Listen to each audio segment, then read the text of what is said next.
stay right here and never leave.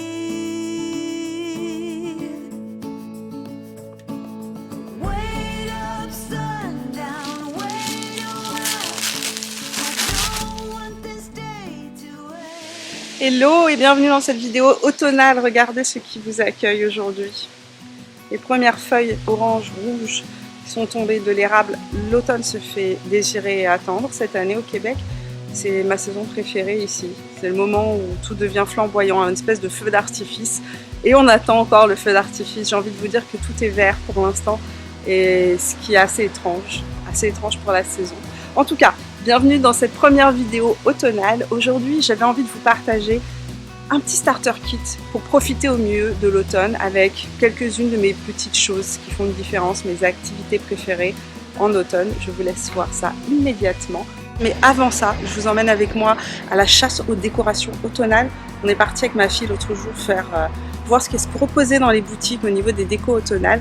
Et je vous ai filmé quelques images. Je vous laisse aller voir ça et on se retrouve après pour parler de lecture, film, cuisine et plein d'autres petites choses.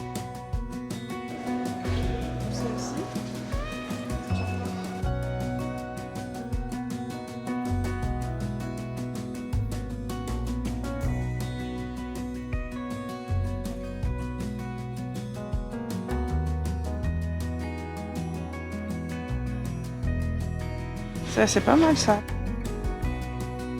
Qu'y a-t-il de mieux en automne que de se lever sous une petite couverture avec une bonne série? Je vous le demande. Moi, personnellement, c'est le retour dans ma vie de Gilmore Girls. Chaque année, en mois de septembre, je recommence à regarder toutes les saisons de Gilmore Girls et chaque année, j'y prends plaisir. Gilmore Girls, c'est ma Madeleine de Proust et si je pouvais vivre à un endroit, certainement que Stars Hollow serait l'endroit où j'aimerais vivre, avec toutes ces petites villes qui ont tellement de charme et ces communautés pleines de cœur qui me donnent moi aussi envie d'aller prendre un petit déjeuner avec Lorelai et Rory dans le café de Luc. Et cette série, c'est comme une tasse de thé réconfortante après une journée de pluie dans laquelle on va se lever dans un fauteuil. C'est une série pas prise de tête, elle est légère. On sort de là avec le sourire, on a envie d'aller passer quelques journées à Stars Hollow et je vous souhaite véritablement de prendre autant de plaisir à la regarder que j'aime la regarder. Évidemment, sur Netflix, je vous recommande la série Outlander. Si vous aimez les séries avec un cachet historique et que vous adorez l'Écosse, vous allez adorer Outlander. Évidemment, c'est la saison idéale pour regarder une série qui se passe en Écosse. Outlander, c'est une série qui a été adaptée des romans de Diana Gabaldon et si vous avez jamais lu les livres, je vous conseille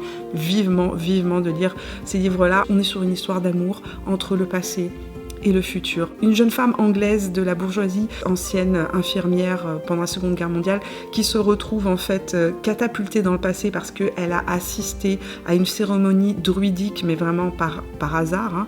Elle se retrouve catapultée dans le passé, donc dans l'Écosse d'autrefois. Il va falloir qu'elle s'adapte, qu'elle survive, parce que dans l'Écosse d'autrefois, elle est une saxonne, donc une anglaise, et les Anglais ne sont pas les bienvenus en Écosse à cette période. Dans cette série, on retrouve tout, on retrouve de l'amour, de l'aventure, on retrouve les paysages absolument incroyables de l'Écosse, on retrouve évidemment les grands faits historiques, donc si vous aimez les séries historiques, vous allez certainement apprécier. Et puis, il y a une petite touche aussi de magie dans cette série, donc qui en fait une série vraiment délicieuse et parfaite à regarder maintenant.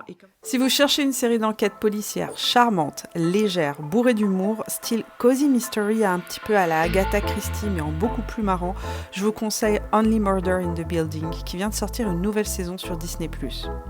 Vous y retrouverez Steve Martin et Martin Short qui sont à mourir de rire, accompagnés de la pétillante Selena Gomez. Trois voisins résidant dans un immeuble cossu new-yorkais qui tentent de résoudre le meurtre d'un locataire de l'immeuble. Une comédie qui est rafraîchissante, qui construit un pont entre les générations et qui sait tenir son suspense jusqu'au bout. Parfaite pour se mettre dans l'ambiance d'Halloween qui arrive. Enfin, une de mes séries préférées que j'arrive pas à regarder au Québec ici, que je télécharge à chaque fois que je vais en France pour essayer de la voir. Si vous aimez les comédies romantiques à l'américaine, que vous adorez par exemple Gilmore Girls, évidemment vous ne devez pas passer à cette période de l'année à côté de Good Witch. Good Witch qui s'appelle en France Un soupçon de magie, il me semble. Cette série malheureusement n'est pas disponible ici au Québec ou au Canada. Je ne comprends pas. Que fait Netflix Canada? Pourquoi est-ce qu'on n'a pas cette série-là? Je suis absolument désespérée. À chaque fois que je retourne en France l'été, je me télécharge des saisons et des épisodes pour pouvoir en profiter un petit peu au mois de septembre. Et sérieusement, chaque année, je cherche un moyen de la télécharger. Je n'ai pas encore trouvé de moyen. J'ai pas trouvé de distributeur ici au Canada. Donc si jamais vous me regardez du Québec et que vous savez comment regarder The Good Witch, je vous en supplie, dites-moi dans les commentaires comment est-ce que je fais pour trouver la série. Évidemment, avec le retour du temps un peu plus gris, pluie, plus froid, évidemment, c'est le moment idéal pour venir allumer des bougies. Et j'avais envie de vous partager cette petite entreprise qui crée des bougies à la main qui sont faites à partir de cire de noix de coco, donc beaucoup moins nocive que évidemment que la paraffine. Et la cire de noix de coco, en plus de ça, c'est une cire qui est éco-responsable. Je vous parle de Library Light Candle Co. Je vous en ai fait des stories sur Instagram quand j'ai reçu ma commande et je peux vous dire que les odeurs de ces bougies, j'ai envie de vous dire que c'est l'automne mis dans un pot. C'est absolument incroyable. Le projet de la personne qui a créé cette entreprise de bougies, c'était de faire revivre des moments de roman. Donc si vous adorez lire, vous allez voir que justement elle a créé différentes odeurs en fonction des différents types de romans et des différents types de moments aussi. C'est véritablement replongé dans un souvenir olfactif. Elle a créé une bougie qui est juste ici, qui est en train de brûler sur le thème de Gilmore Girls, qui est la Stars Hollow. J'ai envie de vous dire que c'est une balade dans Stars Hollow. Si Stars Hollow existait véritablement, c'est exactement l'odeur que j'imaginerais qu'on puisse avoir quand on rentre par exemple dans la maison de Rory et Lorelai. La bougie Stars Hollow sent les pommes, le caramel. Il y a une petite touche épicée, je pense qu'il y a une touche un petit peu cannelle à l'intérieur. On est véritablement plongé dans un automne à Stars Hollow. C'est absolument incroyable. J'ai aussi commandé la bougie Sweater Weather qui a véritablement une odeur de chai épicé. Donc si vous adorez l'odeur du chai, vous allez adorer. Quand ma fille a senti cette bougie-là, elle m'a dit « Maman, ça sent une balade dans les feuilles d'automne ». Ça sent véritablement une balade dans les feuilles d'automne, mais je vous dirais que c'est l'odeur d'un chai latte mis dans une bougie. Enfin, mon gros coup de cœur, c'est la One More Chapter. Cette bougie-là, oh mon Dieu, elle sent le paradis. Elle est un peu plus sucrée que les deux autres bougies. La note principale, c'est le thé noir, mais vous savez, un thé noir avec une petite touche de crème de sirop d'érable. Si vous adorez le sirop d'érable, vous allez adorer cette bougie-là. Ça sent l'érable, ça sent le thé noir. Et on retrouve aussi à l'intérieur de l'odeur de cette bougie, l'odeur de la citrouille, donc les épices pour faire les tartes à la citrouille, les épices qu'on utilise pour faire le sirop de citrouille à l'automne. C'est délicieux. C'est un peu plus sucré, mais pas du tout trop sucré. Ça va pas tomber sur votre cœur. Fan de lecture, fan de série, fan d'automne, vous allez adorer cette petite entreprise. Elle envoie ses bougies dans le monde entier. Si vous êtes en Europe, vous pouvez commander. Et si vous êtes au Canada, elle vaut la peine d'être découverte, cette petite entreprise. Parlons lecture maintenant, parce que qui dit automne cozy, évidemment, dit lecture cozy. J'ai pour vous une petite sélection de livres que je vais vous présenter. Dans les lectures que je vous propose pour débuter cet automne, vous allez voir qu'il y en a de différents styles. J'ai aussi une liste longue comme mon bras de livres que j'ai envie de lire pour la période d'Halloween. On y reviendra dans la prochaine vidéo. Mais là, aujourd'hui, j'avais envie de vous proposer vraiment une balade dans les bois, des bois nord-américains. Si vous rêvez d'été indien, j'ai un livre ici pour vous. Il s'appelle 1000 femmes blanches. C'est une série de livres de Jim Fergus. Je l'ai lu l'année dernière, au mois de septembre-octobre. L'histoire se situe au cœur de l'Amérique des années 1870, où pour éviter des confrontations et des conflits qui n'en finissent plus, les nations cheyennes vont aller à Washington et proposer en fait un accord au président à l'époque. Et cet accord vise à quoi? En fait, à échanger, écoutez bien ça, oui je sais, au début vous allez vous dire, oulala, ça part mal, mais je vous assure que l'histoire est absolument incroyable. Échanger 1000 femmes blanches contre 1000 chevaux de la nation cheyenne pour permettre aux enfants de ces femmes de s'intégrer donc dans la société américaine. L'histoire est absolument incroyable et ça raconte en fait véritablement le parcours d'un certain nombre de ces femmes, comment elles vont s'intégrer dans la société cheyenne, mais aussi de découvrir un peu plus les nations amérindiennes. Ce livre est un hommage à la fois à l'histoire américaine, à la force de ces femmes et au courage de ces femmes qui sont parties, qui ont épousé des hommes qu'elles ne connaissaient pas, avec une culture qu'elles ne connaissaient pas, mais aussi c'est une ode à la nature. C'est véritablement un livre passionnant, il y a plusieurs tomes et si vous aimez les romans historiques, vous allez adorer cette histoire. Deuxième livre sur un tout autre registre, un livre absolument délicieux. Ce livre, vous devez le lire et le découvrir. C'est Le restaurant des recettes oubliées de Hisashi Kashiwai. J'espère que j'ai pas égratigné le nom de l'auteur. Ce livre se situe à Kyoto et raconte l'histoire en fait d'un ancien inspecteur de police qui s'appelle Koshi et de sa fille Nagare. Koshi est veuf et lorsqu'il part à la retraite, il décide d'ouvrir un restaurant, mais pas n'importe quel restaurant, suivez-moi bien. devient un restaurant dans lequel il va retrouver les recettes oubliées de ses clients.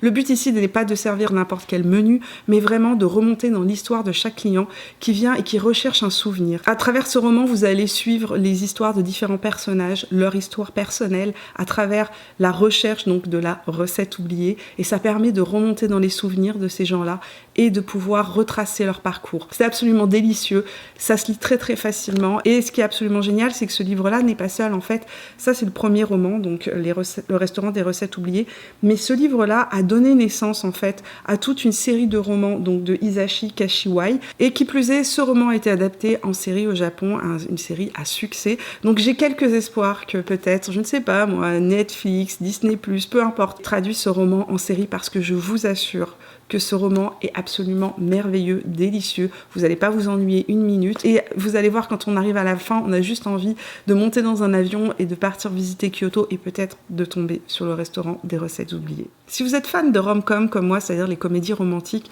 je vous propose ce petit livre-là d'une Québécoise qui s'appelle Gabrielle English, Cœur de papier. C'est une histoire d'amour et de reconstruction. Ce roman raconte l'histoire de Emma Peterson, qui est une jeune romancière et illustratrice qui fait principalement des romans pour enfants et qui a une imagination débordante, croyez-moi, et un humour assez fracassant. Et cette jeune femme a vraiment du mal à se mettre à l'écriture de son nouveau roman. En fait, elle est face au syndrome de la page blanche, et on lui propose un travail de scénariste à New York pour écrire tout simplement un film.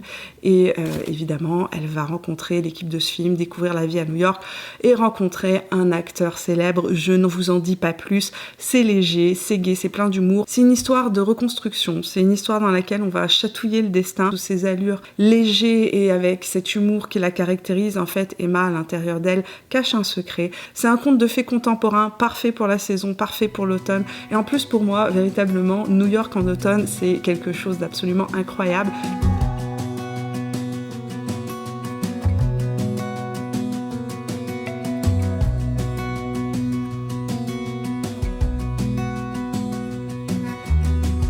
L'automne, c'est mon moment préféré pour aller au marché, parce qu'en fait j'habite au Québec et que c'est le moment où on a tous les fruits et les légumes locaux qui sont à leur meilleur. Évidemment, dans un mois, la neige va commencer à tomber, donc pendant toute la période hivernale, on n'a plus le bonheur de pouvoir aller au marché. Moi j'habite à Québec et le marché qui est à côté de chez moi ferme à la fin du mois de novembre, donc c'est le moment où je profite à fond pour aller au marché, découvrir les producteurs locaux, les produits locaux, et c'est le retour des meal prep. Qu'est-ce que c'est que les meal prep? J'ai envie de dire, c'est un moment de joie familiale pour moi le dimanche. On sait même pas ce qui est tombé. Arrête!